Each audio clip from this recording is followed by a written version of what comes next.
on. Okay, there we are. Awesome. Let's go. Streaming. Can I get the URL? There's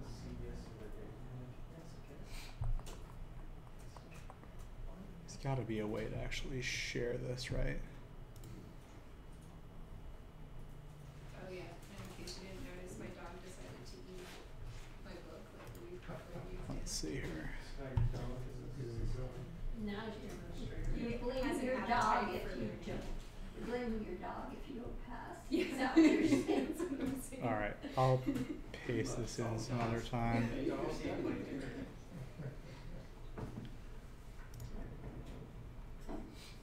I just want to be able to click on the URL.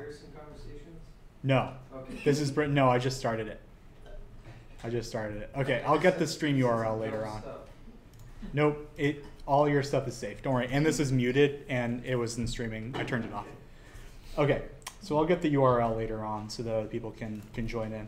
All right, so let's talk about this thing called DOM scripting. So, okay, there's a few terms here. One is that I'm using this term called scripting rather than another term called DOM programming. And there's a reason why. So we use the word scripting when we refer to a program that sort of coordinates other programs rather than explicitly controls every minute thing that they do. So a program that doesn't do much on its own but really coordinates other programs is oftentimes called a script. And when we say the term DOM scripting, what we're talking about here is JavaScript manipulating the DOM, and I'll talk to you about what that is in a second, which includes things like the elements on the page and the contents inside those elements inside of a web page, and it manipulates those things either when the page loads or when the user of the web page has certain interactive events that occur in the life cycle of the web page, right? So that could include things like clicking buttons, like filling out forms, like hovering over certain elements, and selecting text, things like that. We're looked at HTML before as a raw like language, not as it's rendered on the page. So that when I say the term like HTML element, that means something to you other than just the two independent words, right? We use the term elements of pages, and elements are things like if you had a button on a page and it had some content, that would be a page element.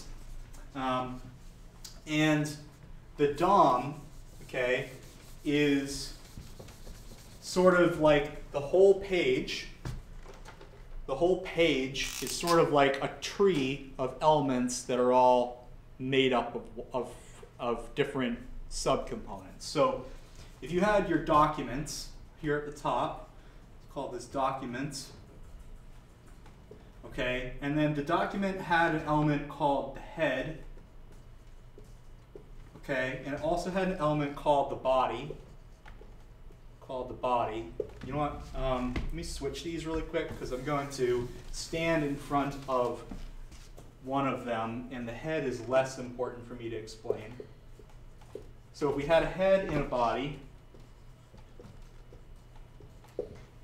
the head might have like certain things in it, like a title. This might be a title inside of here. There might be some tags that have this special name called meta, which is like information about the document. But then the body might have some things inside of it here. It might have a sidebar, and it might have an article, okay, and it might have a footer. And each one of these sub-elements might be made up of elements as well. Like the sidebar might be made up of a div, and that div might be made up of list items. And an article might be made up of several divs. So like a div with another div with a paragraph, and the footer might be something like a div, right, that has like a paragraph in it. I'm just making some stuff up. This whole nest of elements, and you can think of each one of these things as an element. Each one of these things I'm circling. This whole nest of elements is referred to as the DOM, which stands for the Document Object Model. The Document Object Model. And you noted before when I said that HTML is really like the data that our browser uses to render the page. Well, these individual nodes in this document object model, they're like little components of data that have attributes of their own. They behave, and eventually they all point up to a root parent. So a parent that is the parent of all others, and that is the document itself. Okay? So you can think of the document object model sort of like a parent and child tree or a family tree of your browser's web page. Okay? There are even like web pages you can visit that will show your document as a tree of nodes. So they'll like render it for you using arrows and boxes and stuff like that. And that can be kind of nice to visualize, but it's easier to start to visualize these documents in your head as you're writing them. And what we can do with JavaScript is that we can manipulate each of these nodes in our document object model. So if we had a button element, and that button element had an attribute called name, we would normally call this a property if it were a JavaScript object, and we will be working with them as though they're JavaScript objects at some point. So let's say for now we're going to call it an attribute of name, and its value is button, so string button. It has another attribute called onClick, and it's the value for that is this string alert parentheses abracadabra is a string, parentheses, and then that's the end of this string, right? So what this is, as this onClick attribute, is actually a little script that gets run when this event called click that can occur on this element happens, when it gets fired, all right? And what it'll do if we end up triggering that triggering that event, is that it will incur this alert event inside of our browser. And I'll show you what that looks like here in a second. So this is a button called Magic, and if we click on this button, we will invoke this alert event. And what the browser does when we invoke that alert event is we get this box up here with the content of the actual argument of the alert. So we get back abracadabra on the page. So this is like the simplest form of a JavaScript event and a script that gets triggered by an event.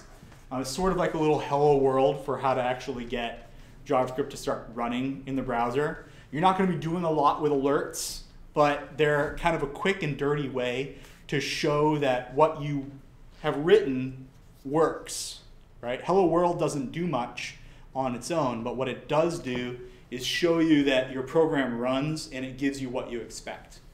So that's the purpose of something like that. So an onClick is an attribute that corresponds to this special event called click.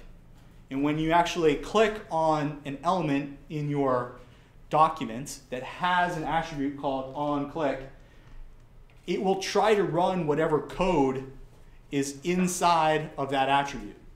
This is the simplest way to add scripting to your page. It's not the best way in every situation, but it's really fast and dirty, and you can do it right in line and like make stuff work. And I'll show you what I mean by that in a second. So we'll discuss some other ways to do this. But are there any questions right now about this? Like, this is actually JavaScript. This is JavaScript code here. That's the value of an attribute that is an attribute on a node, which is our button element. And that is part of our document object model.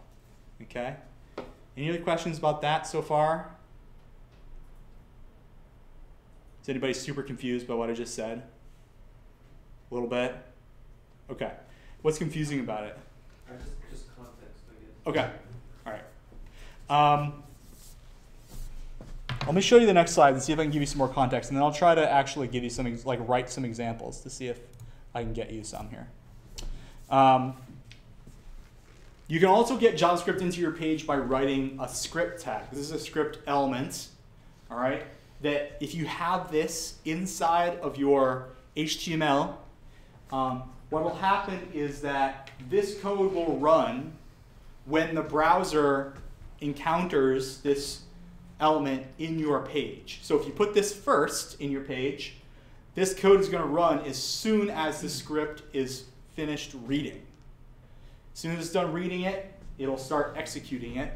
And so in this case, it creates a message called Shazam, and it creates an alert with the content of that message. And as soon as this is encountered, if this is the first thing in your page, this will get run first, and then the rest of your page will get rendered. If it's the last thing in your page will get rendered, and then this script will run. So it gets run in the order that it appears inside of the HTML page itself, which is the cause of a fair number of bugs. We'll explain what we mean by that in a little bit. But let me just preface it by saying that if your script depends on other parts of your page, you need to make sure that those parts of your page have loaded and are available to your script, or else your script will throw an error. Your page will still render. It's really hard to get HTML to not render. HTML is one of those languages that's very liberal about what it accepts, and it will try its hardest to render something, even if there's lots and lots of errors in your JavaScript. Might not render exactly the way you want it to, but it'll render something. It's really hard to get HTML to not render at all. So this is another element, okay? Different element. This is a script instead of a button. Still have JavaScript in it. We can still have JavaScript run inside your page. So another way to get JavaScript into your page is by using a script tag with a source attribute. And that source is a file somewhere relative to where this HTML page is being loaded from. So if your HTML page, let's just say this is at index.html, and you are loading up a file called tic-tac-toe.js, this would be a sibling to the index.html. It would be in the same directory, the same level, so it's not in a subdirectory, it's not one directory up, same level, and it'll look for a file called tic-tac-toe.js. When it finds that file, it will read it from top to bottom and execute it in the order that it reads it. And then if there's stuff inside of that file that interacts with the HTML, it'll interact with it in the order that the file was written. Okay, so there's three quick ways to get JavaScript to run alongside your HTML. So I'm going to show you some examples of this in a minute. You can have this script element be inside of the head of your page, of your HTML, inside the body, or after the body is loaded. So that as the last thing inside the body of your page. Those are the common places to put it. Sometimes you need the HTML to be loaded before sometimes you need the HTML to be loaded before anything in the script gets run. And sometimes you need the script to run before the page actually loads up. So like, for example, a lot of people include like Google Analytics in their page, and they'll put that whether it's in the head or down at the very bottom of the body of the page, depending on how they want that Google Analytics to fire, either to fire first or to fire last. And scripts are executed in top to bottom order. So if you want your code to execute last, you need to put it after the page is fully loaded, and you have that script down at the bottom of the body section. There's another trick here that I can show people as well, which is that you can use events which fire when the page loads in order to trigger JavaScript to actually get run. But there's some special, like, I don't know, it's sort of like an incantation you just have to remember that sort of says, hey, wait until the document's done loading, and then once it's loaded, run this JavaScript, okay? And that makes sure that your JavaScript runs after all the content in your page is loaded up. Okay, who has questions about that? I'll show you some examples about this in a second. Can I answer any specific questions? Okay. Okay, so your document, all right, has a number of different properties on its own. All right, and I'm going to go over some of these here in a minute. So I'll load up an inspector on this page and go through some of these.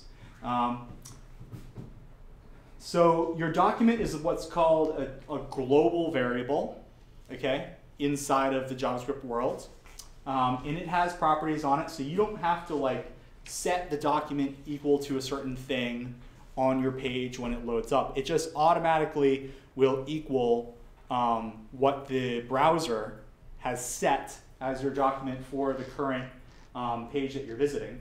It has things like URL or location. You can also change the location. I'll show you what happens when we do that. And then it has things like a title. So I'll load that up and I'll show you what this is like, okay?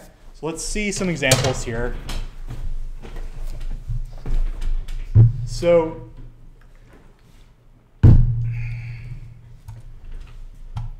okay.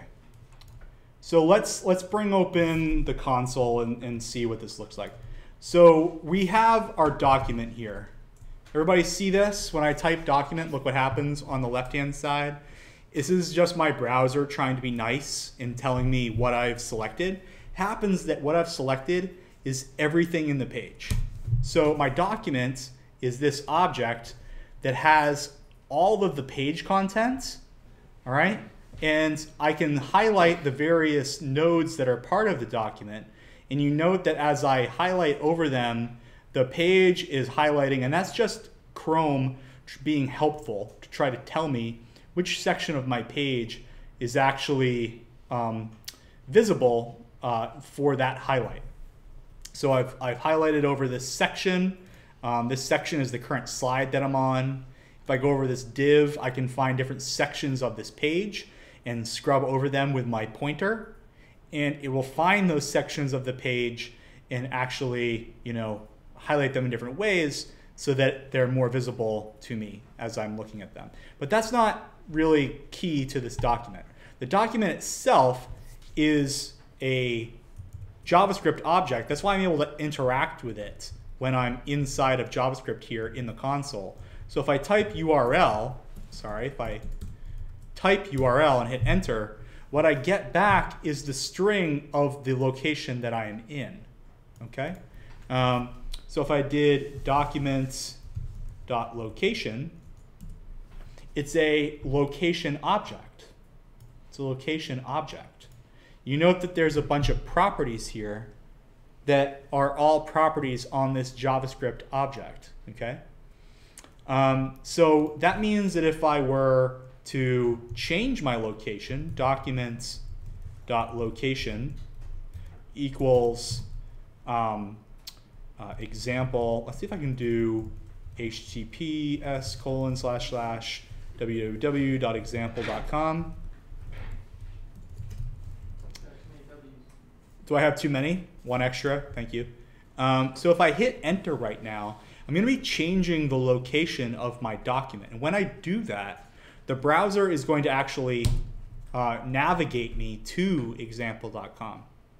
All right, because that's the default behavior when you update the property of location for this document object. And now this page is different. So if I look at my document now, document now, I get back document object, but this document object is a different object than what it was before. Now it has just the simple contents of this page. You know that there's just a single div. That div has a paragraph and a header inside of it. It has another paragraph. There's not as much detail to this page as there was before, okay? So when I update what page I'm visiting, my document updates in turn. So what my document is that it is a representation of what the HTML is that got sent over the HTTP connection from the server to my browser. All right? So it's a mirror connection of what that HTML is. We're going to get to why that's important in a little bit. But let me show you what I mean by that. Okay? So here I have example domain here as this H1. Okay? So now inside of my browser, one of the nice things about the browser console is that I can highlight this and I could change it to be my example document page. And when I hit enter here, it updates the HTML on the other side. You know, I'm still at example.com. It's updated this HTML to match what my document is. And so the process of scripting a DOM is the process of changing this document to be equal to what you want it to be using JavaScript to achieve that. Well, I'm going to show you some techniques you can use other than just selecting things in the console and changing them on the fly. But note that when I change this node inside the console, it changed the representation. My example document page is still here. It didn't refresh anything. So my content is actually updated. My document is different, but my page itself, I haven't gotten anything back from the server. So what happens if I do refresh? If I do refresh this page, I go back to what I get back from the server. The document now gets updated back to its state because it matches what I get back as a response from my server. And that's why your document is what it is because it is just a mirror of whatever the server sends you back for HTML or whatever other JavaScript has manipulated your document to be. Does that make sense? It doesn't undo like the location call though? It doesn't. So if I look in here under documents.location, my location here is this complicated object that has several things. I have host, which is example.com, host name, the href here, the origin, and the point that I'm making here is that the location is set up as the result of loading this page due to a response from a server, just as the document is set up as the result of loading the page from a server. The location is just one part of this document object, and it has many subparts. Notice that it's not just data. The location has the host, which is data, but it also has this assign. And what assign is a function. So this is not just a key value storage of name to data. It's an actual object that has real functions that are a part of it. Does everybody see that? And this actual object is a JavaScript object. So when we manipulate HTML with JavaScript, we are manipulating JavaScript objects to do that. This is kind of the key point of DOM scripting, is that you're just using JavaScript to change JavaScript objects, using the JavaScript language to change JavaScript objects. And when you change those objects that are a part of the document, the rendered version of your page will change in turn. It'll change without you having to do anything like refresh the page or load new content. Although you could do that if you wanted to make a request to a server to get more content and add it to the page, you could do that too. All right, does anybody have questions about that? Yeah, I guess. So why would you do that? Why would you do that? Yeah. So, for example, you could, every time you click on a portion of a page, you could add a timestamp for what you clicked, and you could like duplicate this paragraph and add it to the page every single time. You could go and fetch data from a server somewhere and get back that data and add it to your page when you click on a button. So you could say like load more data. And when you click on that load more data button, it goes to a server, gets more data for you, and puts it into the page without reloading the page as it exists. You could click on a button that would send form data to a server. So it would, like, let's say you were editing your profile or something, but you don't want to refresh the page because you don't want to like lose any, let's say, edits to another form that you have on that page. You just want to send the form data, get back the response, and then continue working on something else on the page. So you would build your own button that did that? Yeah. Yeah, exactly. Is that common? Yeah, very common, in fact. Any modern JavaScript application that you use, so like let's say you're using Gmail, for example, and you are reading and writing emails inside of Gmail, note that Gmail doesn't ever reload. You can like actually interact with Gmail and send emails and compose new ones and reply to things, but your page never reloads. New parts of the page might pop up as little mini windows, and you might enter text into them and hit send, and then open another email and scroll through it and delete it, and then open another email and add a tag to it or move it to a folder. But Gmail itself doesn't actually refresh the page. The interesting part is that you can create an application using HTML and JavaScript and CSS that feels like you're using a graphical desktop application because you're not having to do the constant request and response cycle that you have to do when you just click on links inside of a page. Okay, I guess I was taking you too literally. I thought you meant like actually opening up the console and writing a button that lets you do something. No, you wouldn't normally. You totally could. Yeah, you totally could actually add content to a page using a console. But the advantage of DOM scripting is that it allows you to manipulate a page given a predefined set of instructions that you would write in JavaScript. And then once the page has loaded the first time, you could interact with that page and not have the page request new information and refresh every time you make that request. Does that make more sense? Yes. Cool. Okay. Any other questions about that? Okay, let's see some examples. So I'll go back. So these are some properties, and we can, manipulate those properties if we wish. There's a lot of properties on documents. You can take a look at those inside of the Mozilla Developer Network. I'm not going to go through all of them, but if you want to know about each one of these properties, you can scroll through here and read about those. Although I'll tell you that most of these, you're not going to use like 95% of them on a regular basis. You're probably going to use a limited selection of these, okay? And you notice that some of these things it gets from other places.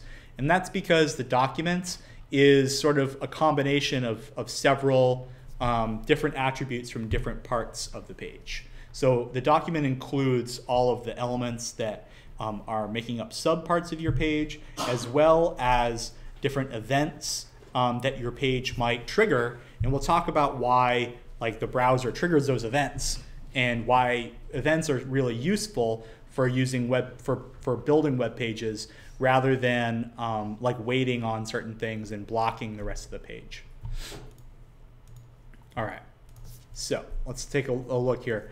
Let's I'm going to create a page, and then I'm going to find an element by ID on that page, and then I'm going to log out that element for everybody. This is how you would do this. You could substitute the word var here for the word let. I think that this slide just needs to get updated.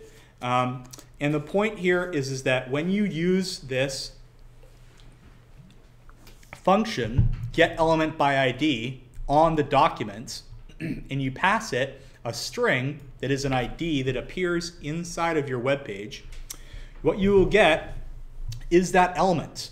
And I'll try to show you that. Let me see if MDN has an example here. I'll try to show you what this looks like. So here's an example. If you have this web page here with a paragraph and a button that has this on click, change some color, and then on click, change some color. What this will do is this is going to get some element by ID, and then it's going to go ahead and change that. So let's see if I change it to blue, change it to red. So what this JavaScript has done is that it says var elem, so it's setting a variable elem equal to the result of calling document.getElementById, and it's getting the ID of paragraph. So it gets this ID here, which is this text, some text, and then it says elem.style.color equals new color. And these button clicks call, using onClick, this change color function, which is this change color function here, and it passes in a different string, so blue or red, as the result of the new color. So blue or red comes in here as new color, and then that becomes the result of the text's color. So blue, red, blue, red. So let's see if I can show you what this looks like a little bit. Let's see if I can open this up in CodePen really fast. CodePen is just a little, it's sort of like a sandbox for JavaScript and HTML. Let me show you some of the advantages. So I don't need the CSS right now. Let me go ahead and this is going to change the color, but before it does that, it's going to console.log the element out to my console. So, oh, I saved it. I didn't mean to. Let me see if I can log in and fork it. Hold on. Back it up, back it up. All right, so let's see if I look at my console here, which is sort of a copy of the console that we had before. And what we get out here is the actual paragraph element that's in the page. So let me see if I can show you this in the console inside of Chrome rather than doing it inside of this sort of like playground for JavaScript and HTML together, okay? So let's do that. Let me create a little playground window here, and I want to have this be a lighter color. And I'm going to go to my code directory as soon as this loads up, and it's going very slow for some reason. I'm not sure why it's taking so long. Something about Xcode build. That's really weird. Okay, here we go.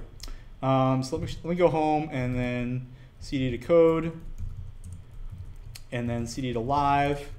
And inside of here, I'm going to create a little page for DOM scripting. So I'm going to do a make dir DOM scripting, and then I'm going to cd into DOM scripting.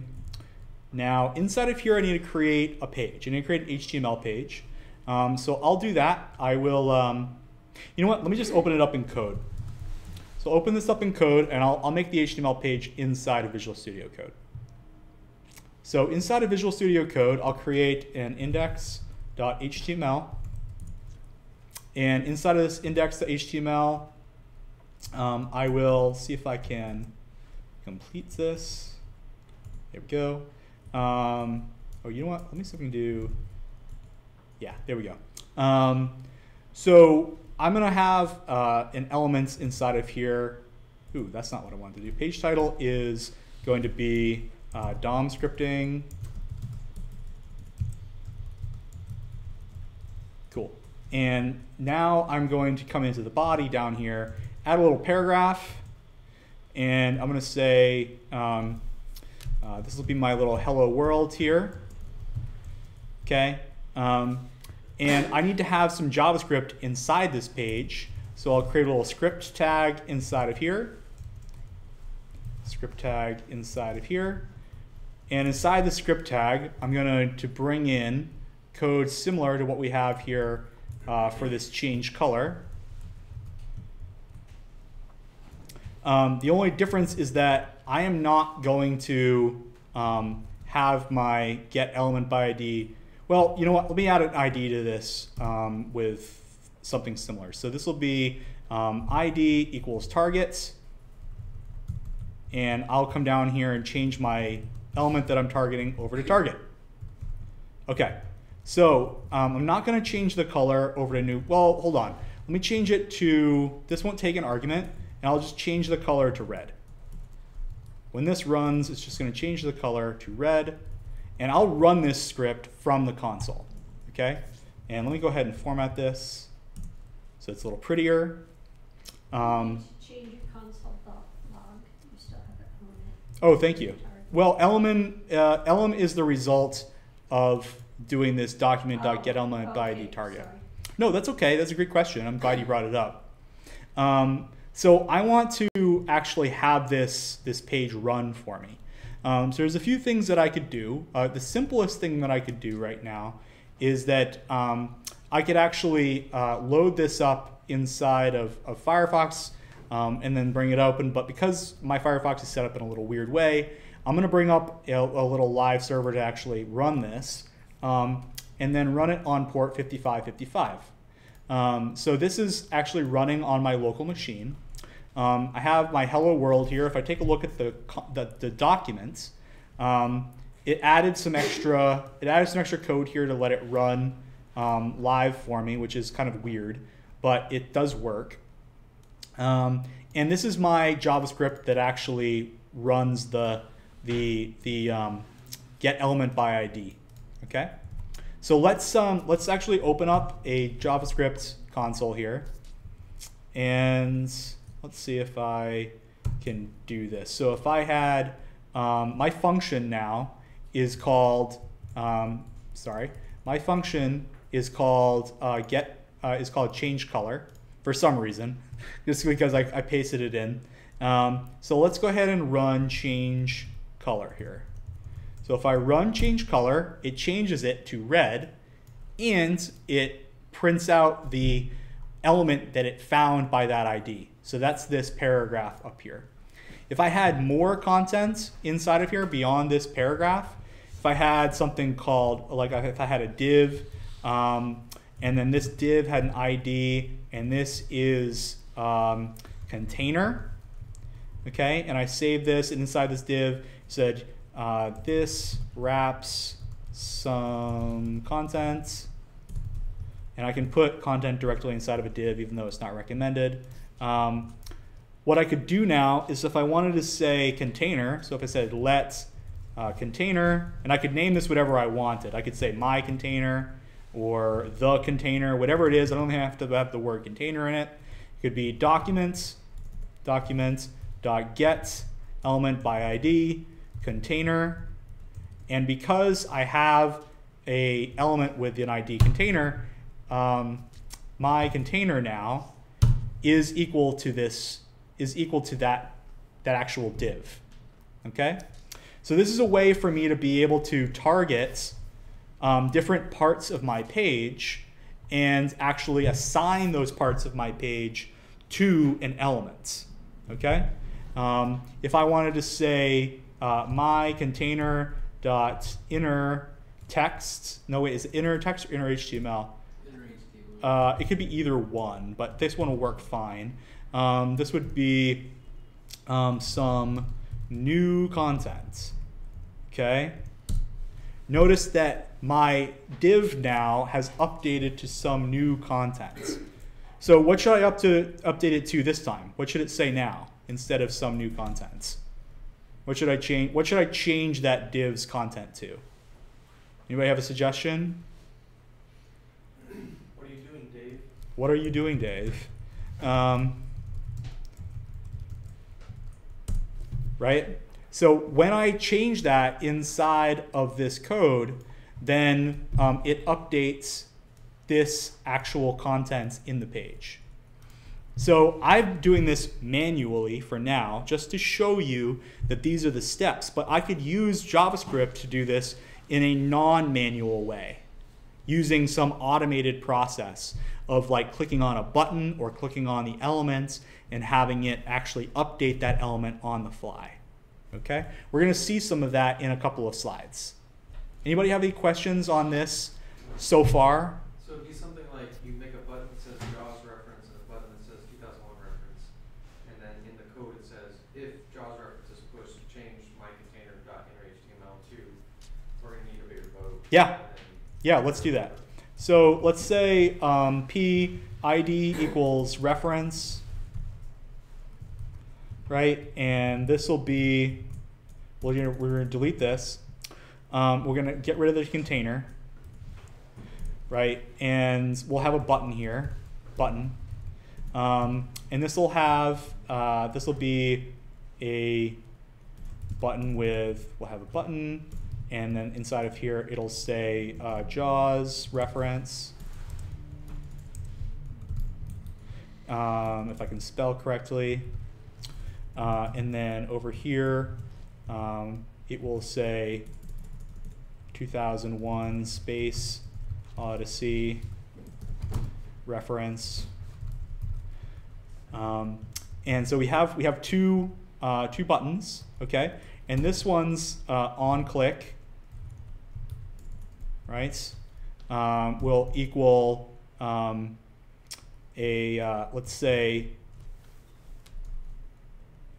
well, I'm going to call a function, which will be, let's say, change to JAWS, and then down here, its on click will equal change to 2001. So now we need a couple of functions that do that.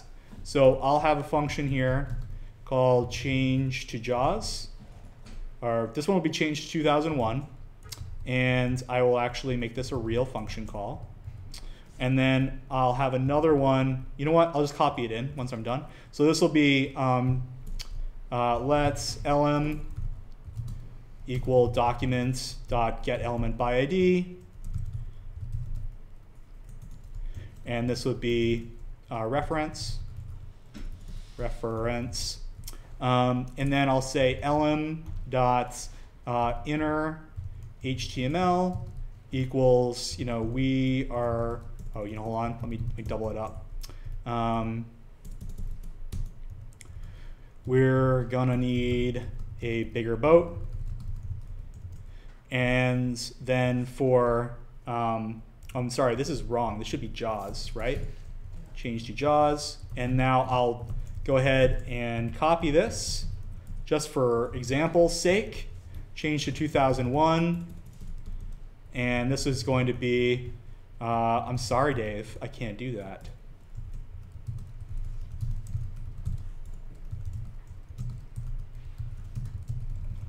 Right? And so now what will happen here is that we're going to call, this is the name of the function. This isn't, we're not calling it, we're actually passing this to the onClick events. All right? If we had parentheses at the end here, what will happen is that it'll call this function immediately when it does this onClick. So we don't want to pass it with parentheses. We want to pass it with just the name, which is kind of weird, but that's how you do it. We'll get rid of this change color for, oh, you know what, it's fine, let's leave it. So I'll come back into here. You note now that we have two buttons on our page, okay? And for now, let me actually come into this reference and say, this is the reference area. So this is the reference area, is what we have on the page. If I click JAWS reference, let me refresh here. What am I doing wrong? Say again? Did you add? Wait, you shouldn't have to output it. So the inner HTML of the elements, let me log out what the element is. Should those on clicks be strings? these onClicks should be strings, Yeah. which is what they are. Yeah. Let me log out this one, console. I might have misspelled something, so I just want to make sure that I actually have something here. And let me wrap it up in curly braces just to make sure that it's easy to read. Okay, let me refresh this page. And let's see, refuse to apply. It's because MIME type style sheet. I think that's fine. Maybe I'm seeing something wrong. I have a question. Well, you said by not including the parentheses here, what does that do? It doesn't call it right away. It calls it later. So if you Press the button. So I don't think that these should call it right away when you do that. Oh, there. Oh, I'm wrong. I'm totally wrong. My mistake. So for an inline on reference like that, I guess the call does apply. Yeah, that's, yeah, like in jQuery or some of the other ones, you associate it for later use in JavaScript. But since this is inline in the HTML, I think Right, because it's inline. I'm not setting. Okay, so here's where I got confused. There's another way to set what's called an event handler using the. You can set the event handler at a later time. And when you set the event handler at a later time, you need to pass it as a reference, not pass it as what to do when the actual event is triggered. And I got those mixed up in my brain. So this is how you would look when it first starts. You click JAWS reference, it says we're going to need a bigger boat. You click 2001 Space Odyssey reference, it says I'm sorry Dave, I cannot do that, right? And so running a function that's changing element on object and the object. That's right.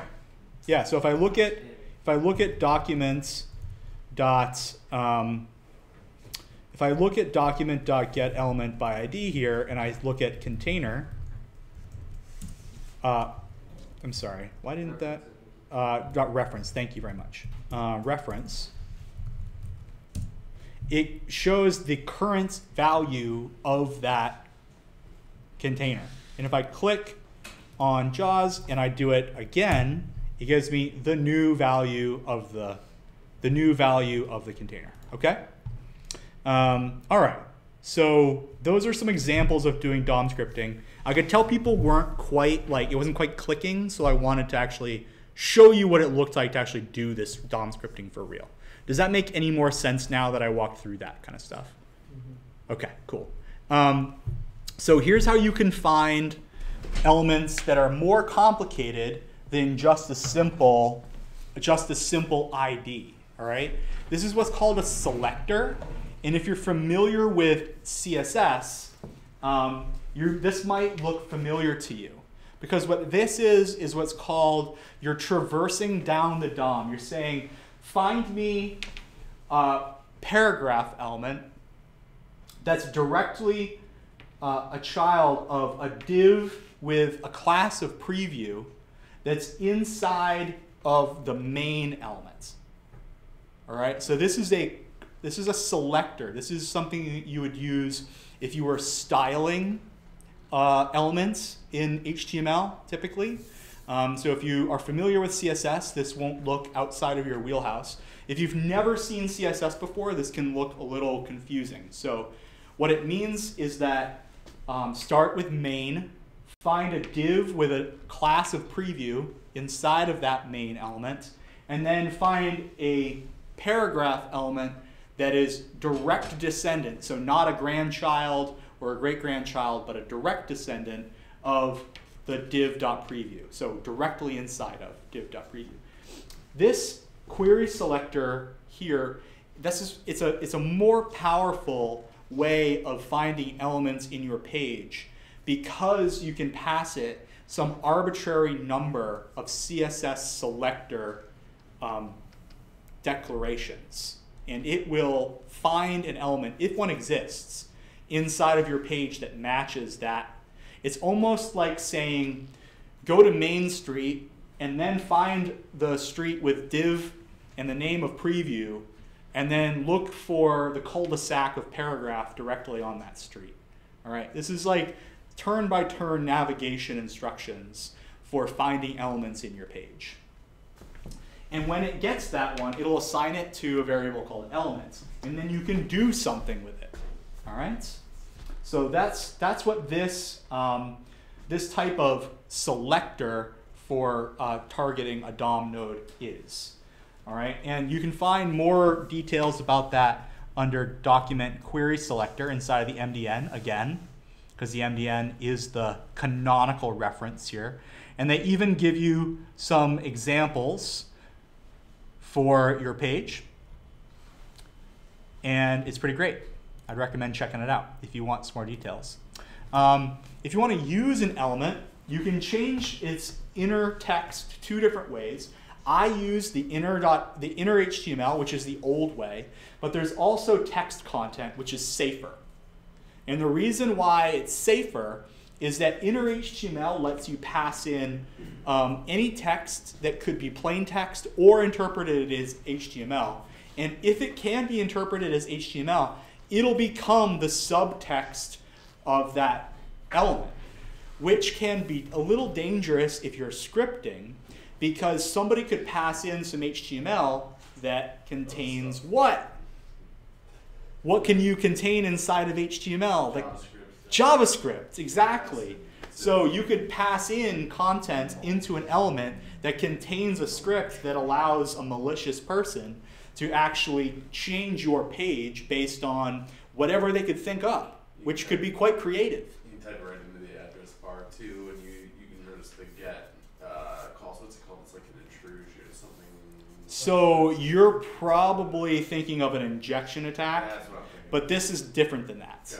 Gotcha. It's kind of in the same vein, Yeah. but the inner HTML that I typed before, the main point I want to make clear here is that text content is a safer form of inner HTML. Because what text content is take whatever I'm typing in and turn it into plain text. Do not interpret it as HTML. Just set it as plain text. So let me show you an example of that. Let me just show you an example really quick. So if I go back to the page that I had before here, and if instead of saying, I'm sorry, Dave, I can't do that, over here I were to put in an inner div, okay, so we'll have div, and then inside of here we'll have a list item with a closing list item, and this will say whoa there. I meant to say like that. So we'll say whoa there, okay, this is our inner content when we do change to 2001. So if we come over to here and we refresh again, I don't even think I need to refresh based on the HTML here, but if I click on this, oh look, we have a little dot to the left of the whoa there here, and that's because this is now a list item. This isn't just a piece of text, so it's rendering it as it were a list. If I had another one inside of here, if I had another list item, and I said li here, and I said, oh boy, right? Well, what happens is that they'll now reference two list items. These aren't just text, but let's look and see what happens when I change the inner HTML call to text content. When I change it to text content here and up here, text content, and I refresh this page, now what happens is when I click on 2001 Space Odyssey, oh look, it gets converted to text. It's not dangerous anymore. And let me give you an example on why this would be dangerous, because if I were to have this be inner HTML, inner HTML, and I inside this list item, if I were to say on click equals something like alert. Change color. So yeah, I could do change color. Yeah, sure. So we'll do on click equals change color, like this. I think this will fly. Oh, you know what I need to do is I need to escape. I need to escape these two. There we go. these two quotation marks so that it stays inside of the string. So this stays inside the string now. If I refresh this page and I were to click on this, well, we get whoa there and oh boy. But what happens if I click on whoa there? Oh, you know what? Can't read property style of null. So it's targeting the wrong thing. But it does actually fire the actual the event. If I were to change this back over from change color, just as an example, I'll just show you what I mean by this. If I were to say alert, you have been hacked, right? Now if I refresh this, do this, and click on whoa there, I think you're missing a quote. am I missing a quote? I'm missing a quote right here. Thank you. Refresh one last time. You have been hacked. So I get to run arbitrary JavaScript on my HTML that maybe I didn't write. Somebody else maybe wrote it. This is what's called cross-site scripting. Okay, this is the class of attack that this is typically what's known as cross-site scripting. And what that means is that somebody enters some arbitrary HTML or JavaScript in a form field, and some other user, somebody who did not enter that JavaScript, gets the blunt end of that, right? They're the ones who get attacked by that JavaScript. So it's important to keep in mind that scripting can be kind of a dangerous area, and you want to be careful about it. And text content prevents that from happening. If I come back up here and I go back to text content instead of inner HTML and I refresh, now if I click on this, that's all that I see. This is not HTML and JavaScript that gets run on my page. This is now just plain text, and it can't interact with my browser as though it's safe JavaScript from my server. Okay. So with that covered, let's see if we can finish these up. First thing is I've used a couple of terms. One is node and one is elements. So a node stands for almost any part of your page is a node, including things like text content. They're nodes in the DOM. They are an object type of node. There's another object type called an element that's part of your document, and that is something that's like a paragraph or a body or a header or a list item or an ordered list or a form field or a button. Those are all elements. Elements have a little bit more specificity to them. Nodes are what are called more abstract. They stand in for more general things in your page. And elements are actually parts of your page that you could type as an HTML element. All right, so if it's a type of HTML element that you could put in text, then it's definitely an element. If it's not, and it's part of your page, it's probably a node. We say that because the reason we bring this up is as I showed you documents, you noticed that document had tons and tons of attributes. Some of those attributes it got from node, and some of those attributes it got from element. All right, and other parts of your page are going to get their attributes from one of these two places. And if you're trying to look up the references for that property, and you don't find it in one, you could also search in the other place on the MDN and like get some more details there. All right. All right. There's lots of node types in your document. I mentioned this. So your document is actually a node type. And elements themselves are node types. There's all these various weird terms that you might stumble across if you do some research on your own time. And they all have properties that are part of the attributes that they can look at inside of these. And they're all just, they can have parts that are not part of the basic node set. And you should just realize that the document's components, the parts that make up your page, can get their attributes from various places inside of the document objects. The other part is that the term node here is completely different from the term node when we talk about Node.js. They're not the same thing, so It's just a bad overusage of terms. And don't get confused if someone says Node.js and they talk about nodes that are in your documents. They are not the same. They are apart from one another. Okay. So, all right, you want to find more than one element in your page. Maybe you want to get all of the paragraphs in your page, and you want to be able to do something to all those paragraphs, not just a single element that you get using a find element by ID or a get element by ID or a query selector, right? You want to get all of the things that meet a certain criteria. So there are some actual documents, elements, functions you can use here. You can get the get elements by class name. You can pass in the class of element that you want. A class is sort of like, you can have many classes that elements is associated with. The class could be things such as like importance or main content, or things like, header area or something.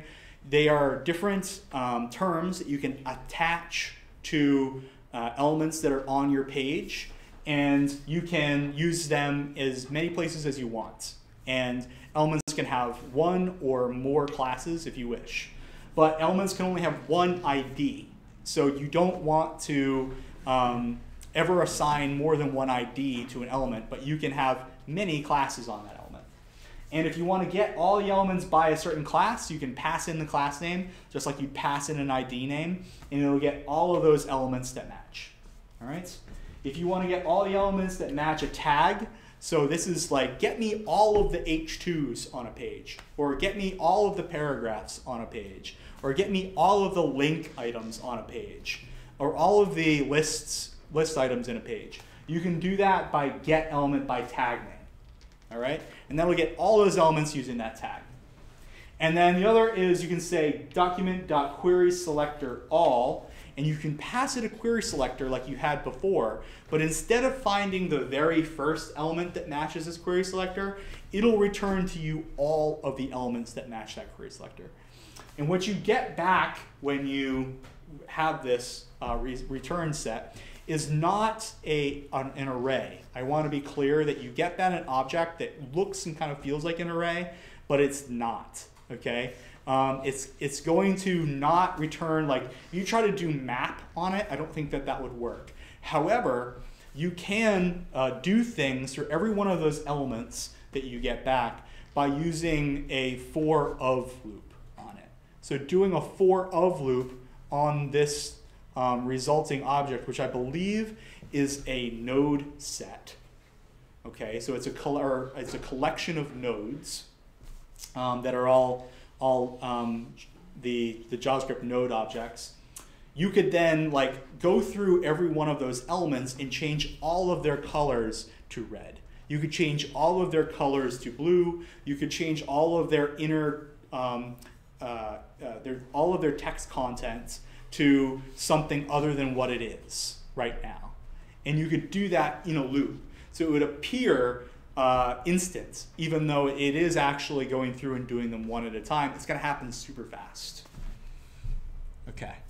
All right, so we talked a little bit about how there's this distinguishing part between adding a click events by passing in the string that represents the event to fire when the click. Event handlers that JavaScript will look for are called callback functions. Because when the event happens, JavaScript calls that function. All right. So the classic example here is the onClick. So if we found our button with a document.getElementById magic, we could attach a callback that we had already defined. And this is where I was confused earlier, where I wanted to take off the parentheses. You, in this case, if you wanted to add an event listener for clicking on this button, you could pass the name of the event you want the event listener to fire for, and then the actual contents of the event two different ways. You can use a inline function, such as this, where we're using an arrow function. And in this case, we're doing an alert, like abracadabra, as the function that we call. Note, however, that we're not actually calling this function. It's defined here, but it's not called here, okay? And that's because we're passing the definition. So if we're passing the definition here for add event listener, and we had a function called like change color, we'd want to just use the name change color. And this is the last slide, and we're done. This is where we would pass this function, say magic word, as the actual callback to click. We would say magic word with no parentheses. I just wanted to kind of get to this final point. This is a point where a lot of bugs pop up. So if you passed it with the parentheses in using add event listener, you would actually call this function, and then you would pass whatever it returns as the callback, which is the confusing part. You don't want to do that in 99% of the cases. You almost always just want to pass the name of the function to add as an event listener to this callback event, okay? So if you want to attach an event listener using this style with some element dot add event listener, you'd pass it the name of the event to listen for, and then the name of the function to call when that event actually happens. And that, if you now click on this element magic, then you would have this say magic word event actually fire. Okay? So this is passing it by reference rather than actually calling it. If you did this, you're going to get something that's different than what you expect. All right? And that's the last slide. I just wanted to try to finish as close to on time as possible. I'm sorry I went about a minute or two over. I'll stop it there. And I don't have a challenge for you between now and Thursday. What I would recommend, if you want to read up, is read on the MDN documentation on click events and adding event listeners, okay? Because a lot of what you do when you do scripting on the client, meaning on the browser, is that you have some JavaScript run ahead of time to set up your click events, and then when you interact with the page, those click events fire and maybe change the layout of the page or change the contents of it in some way so that the page feels like it's responding to your interactions with it. Okay? And I'll post those links for the MDN after class so I don't hold anybody up. Okay? All right. Thank you for holding out. Sorry I went a couple minutes over. If you have questions, I'm happy to answer them, but I'm not going to keep anybody here any later than this. And we'll see you on Thursday. And these are recorded. I'll post both lectures to the Slack if you want to rewatch them between now and Thursday as well. Okay? Cool. Great. Thank you, everybody.